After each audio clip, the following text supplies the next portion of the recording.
या देवी सर्वभूतेषु मां विद्यारूपेण संस्थिता। नमस्तस्यै नमस्तस्यै नमस्तस्यै नमो नमः।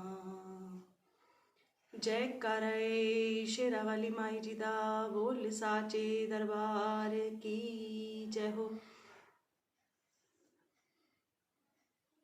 जय माता दी, जय भोलेनाथ।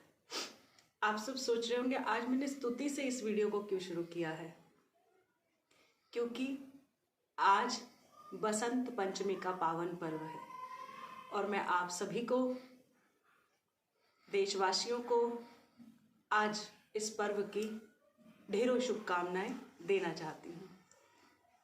और क्योंकि मैं जानती हूँ कि ये हमारा जो भारत देश है इसमें अनेकों ऋतुएं हैं, बहुत सारे त्योहार हैं, रंग बिरंगी दुनिया है ये हमारी।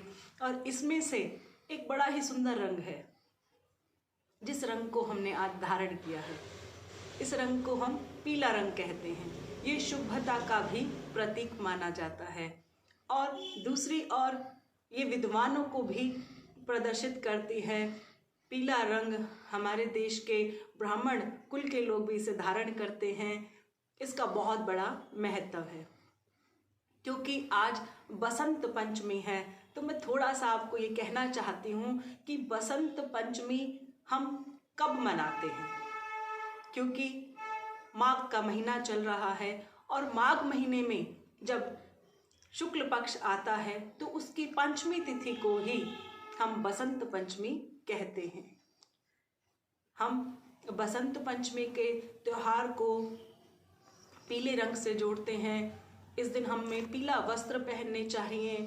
कहते हैं कि हमें दान भी पीली वस्तुओं का ही देना चाहिए। मैं तो ये कहूँगी कि आप जो खुशी से दान देना चाहें आप दे सकते हैं, लेकिन फिर भी आप ईश्वर के समक्ष जिस भोग को बनाएं उस भोग को आप पीले रंग से अवश्य रंगें। मीठे चावलों का भोग बना सकते हैं आप, हलवे को भी आप पीले रंग का रंग कर उसका भोग प्रभु के समक्ष लगा सकते हैं। मैं आपको आज ये बताना चाहती हूँ कि हमें इस दिन यानी बसंत पंचमी का ये जो त्योहार है इसे कब मनाना है ये मैंने आपको बताया, कैसे मनाना है मैंने ये आपको बताया, लेकिन इस त्योहार को क्यों मनाया जाता है हम इस विषय में आपसे बात करना चाहते हैं। हम जानते हैं, हमने बचपन में देखा है, अपने विद्यालयों में देखा है, माता सरस्वती की स्वरूप की पूजा बसंत पंचमी वाले दिन की जाती है। हम माँ सरस्वती की वंदना करते हैं, माँ से प्रार्थना करते हैं, माँ से ज्ञान और बुद्धि की प्रार्थना करते हैं, वो ज्ञान हमें दे ऐसी हम उनके समक्ष प्रार्थना रखते हैं। इसलिए विद्यालयों में हमने देखा है कि माँ सरस्वती के जो स्वरूप है उसकी पूजा की जाती है। लेकिन माँ सरस्वती के साथ साथ कामदेव की पूजा भी बसंत पंचमी वाले दिन की जाती है। विष्णु भगवान की पूजा बसंत पंचमी वाले दिन की जाती है।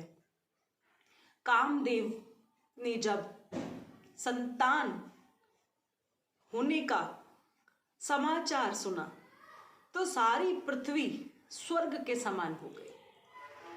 पृथ्वी पर भुजे हुए जो फूल थे वो खिल उठे, सारी और हरियाली हो गई, गहरे बादल छट गए, सूर्य भगवान खुले रूप से प्रकट हो गए। सभी ने कामदेव के पुत्र का ये शुभ समाचार सुनकर अपनी खुशी को जाहिर करने का ये तरीका निकाला। उस समय जो घर की स्त्रियां थी उन्होंने मीठा बनाया। किस लिए? क्योंकि कामदेव के पुत्र ने जन्म लिया है। और जब हम ऐसा शुभ समाचार सुनते हैं तो हम सुंदर सुंदर वस्त्र पहनते हैं, मिठाई खाते हैं और प्रभु का शुक्र अदा करते हैं। ठीक इसीलिए हम बसंत पंचमी के इस त्योहार पर कामदेव की पूजा करते हैं। और दूसरी ओर जब ये सृष्टि को रचाया जा रहा था तब विष्णु भगवान ने ये प्रश्न रखा ब्रह्मा जी के आगे। उन्होंने कहा कि मैं पालनहार हूं, लेकिन ये कार्यभार उन्होंने ब्रह्मा जी को सौंपा और कहा कि ये सारी जो सृष्टि है उसकी रचना आपको स्वयं करनी है। ब्रह्मा जी ने कहा कि मुझे स्वीकार है। उन्होंने पूरे ब्रह्मांड को रचा, पृथ्वी को रच दिया। जब पृथ्वी को रचाया जा रहा था तो प्रभु देख रहे हैं, परंतु उनके मुख पर खुशी नहीं है। जब खुशी नहीं है तो विष्णु भगवान ने ब्रह्मा जी की ओर देखा और कहा कि ब्रह्मा जी, आप प्रसन्न नहीं हैं।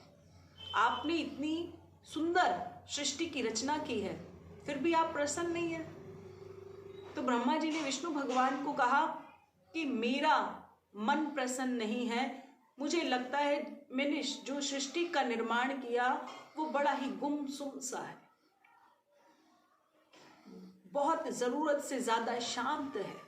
मैं ऐसी रचना कर कर प्रसन्न नहीं हुआ। तो ब्रह्मा जी ने आंख बंद कर और प्रभु का ध्यान किया और अपने कमंडल से जल की छींटे पूरी सृष्टि में फैला दी। और जैसे ही उस जल की छींटे किसी फूल पर पड़ी, किसी वृक्ष पर पड़ी, कुछ ही क्षण के बाद वहां मां सरस्वती प्रकट हो गई। मां सरस्वती जी के प्रकट होने से पूरी सृष्टि में वाणी उत्पन्न हुई। और जैसे वाणी उत्पन्न हुई, हम एक दिन चुप होकर बैठते हैं तो हमारा जीवन बिल्कुल गुमसुम हो जाता है। मन में इतने सारे विचार हैं जिसे हम व्यक्त करना चाहते हैं, किंतु हम बोल नहीं पाते। जब कोई व्यक्ति अपनी जीभा खो देता है तो उसका जीवन भी बिल्कुल सुनसान हो जाता है। हमें ये वाणी मां सरस्वती की देन है। जब हम मंदिर की घंटी बजाते हैं, उससे जो ध्वनि उत्पन्न होती है, ये सभी प्रकार की ध्वनियां, सभी प्रकार के सुर हमारे कंठ से जब मां भगवती की वंदना निकलती है तो ये ही साक्षात माता सरस्वती का आशीर्वाद है जो उन्होंने इस सृष्टि को प्रदान किया। गाय, भैंस, चिड़िया, तोता, मैना, कोयल, कौआ, इंसान, जो भी हम बोलते हैं, और ये जो बोलना है यही माँ भगवती का, माँ सरस्वती का हमें आशीर्वाद प्राप्त हुआ और सारी सृष्टि में हलचल सी हो गई, खुशहाली सी आ गई। सभी अपने खुशी को प्रकट करने के लिए माँ का भजन करते हैं, माँ की आराधना करते हैं। ये केवल और केवल माँ सरस्वती की देन है। इसलिए हम आज के दिन माता सरस्वती की पूजा करते हैं। और ये माँ सरस्वती है ना, ये प्रसन्न उन्हीं पर होती है जो बड़े सच्चे होते हैं, जो अपनी वाणी का कभी दुरुपयोग नहीं करते।